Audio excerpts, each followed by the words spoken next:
Mervale dwells in the caves beyond the wrecks, at the head of Siren's Cove.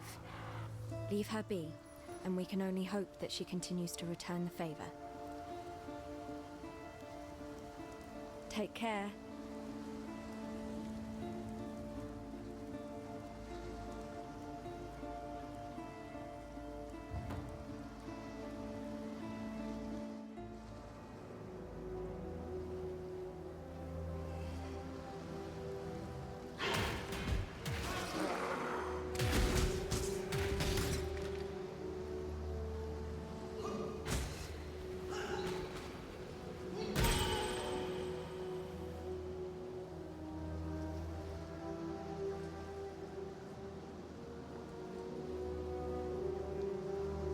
Calm stands before us and looks out to the raging sea. He sings, calls, screams to our ancestors to come to our aid. He offers them gifts of old, a feast of heart and mind, muscle and marrow, cooked in the fire and rock of this angry land. We have not practiced these ways in so many years. Only in the darkest of times, most desperate of times, do we perform these oldest of rituals. Only here and now may we sacrifice and consume our own. Only in our King can we trust this return to our ancient selves. Frankly, I would have been surprised if you hadn't recognized me. Yes, 'tis I, Captain Sigmund Fairgraves, wave-tamer, pirate-bane, and conveyor of civilization to barbaric lands. So, what am I doing here, apart from blowing my own bugle? I'm marooned, languishing, thanks to a pair of pretty blue eyes. Stuck fast in the filthy mud of Rayclast, thanks to one sultry little slave girl. I liberated her from the flesh pits of Trathos. She repaid me in full with sleight of hand, swift feet, turned the coat of my first mate, took my hard-earned all-flame, and with it the wind out of me sails. Find my all-flame, I beg of you. Till I feel its warmth again, I'm trapped here, high and dry, until the sun's final setting.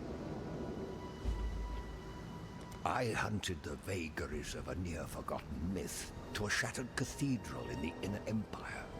I took the all-flame and encased it within a lantern of pure silver, the only element it seemed incapable of consuming. Oh, the all-flame does many a marvelous thing in the hands of one who knows how to harness its power. Oh, banish any thoughts of using it for yourself. It would burn you alive. My loveliest neighbor in this most salubrious of neighborhoods. Facing Mervale and finding my all-flame are two mutually exclusive endeavors. I'd much prefer you to live to see your errand fulfilled, although it is possible that my wayward slave girl fell prey to one of Mervale's slithering progeny. If that be the case, you look resourceful enough to handle a tentacled wench or two. But if Mervale herself has my flame, be very wary. That necklace of hers provides the old siren with some subtle wiles indeed. If the history books are to be believed, Doreso the Daring presented the necklace to Mervale on bended knee, and from the moment he placed that little chunk of Rayclast at her throat, Mervale began to sing. It's told her sweet voice grew to fill even the largest concert halls of Oriath, and brought warmth to even the coldest of hearts. But then she began to change. Her mind and body twisted, as did her songs. For the sweetness remained, while the sanity fled.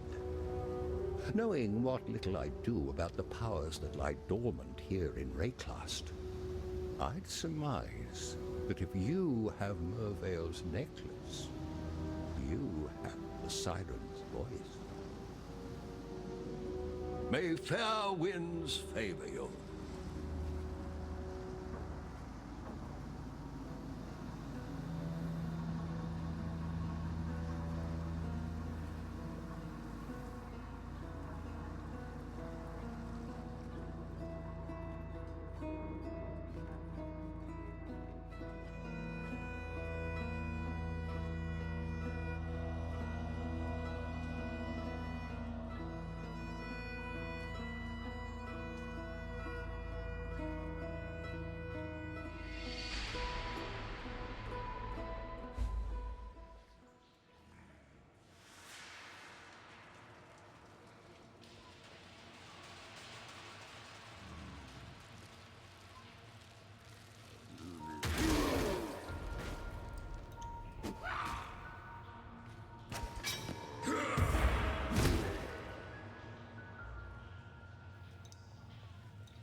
My Allflame.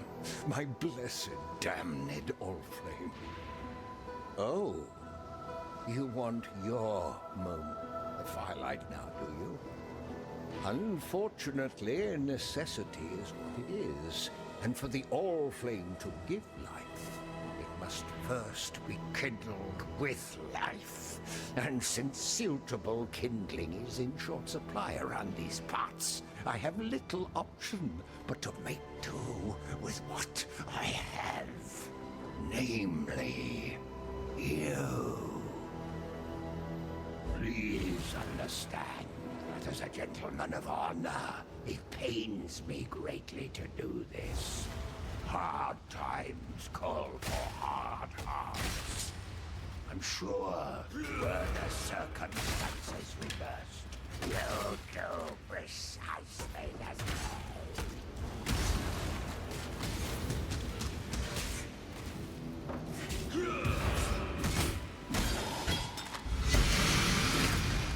We remember you, Fairgraves. Your death will be much celebrated.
If you must take your chances with the siren, then have this.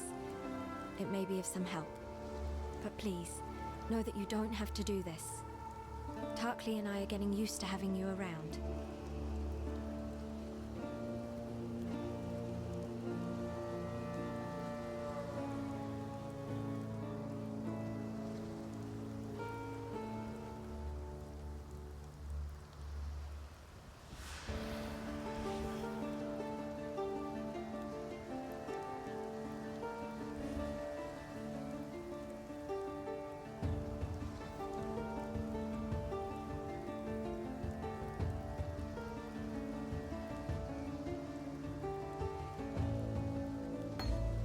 While we live, we are... Fairgraves was a good man, a fine explorer.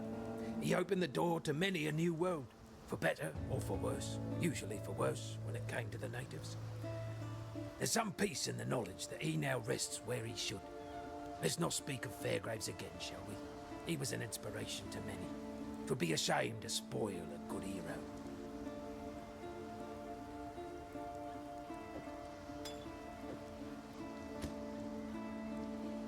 Marseilles commanded the southernmost of the Eternal Legions, here at Lion Eye's watch.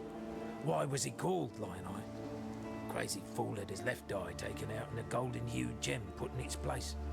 His head must have made quite a pretty adornment for King Golem's belt. Siren's Cove belongs to Mervale. Those butchering buccaneers sailed off that way, the ones that plundered my poor merry go. 'Twould be poetic justice if they'd stopped off for a sing-along with Mervale's lovely daughters on their way home. Piety's raised Chevron's barricade. Not that I was likely to ever make the trip inland, but it was nice to have the dream. Hang on a moment. Got a stray thought seeking safe harbour. Piety's one to watch her own back, so she'd never cut off an escape route from possible trouble inland. The cunning witch must be able to lower that barricade from the other side, somehow.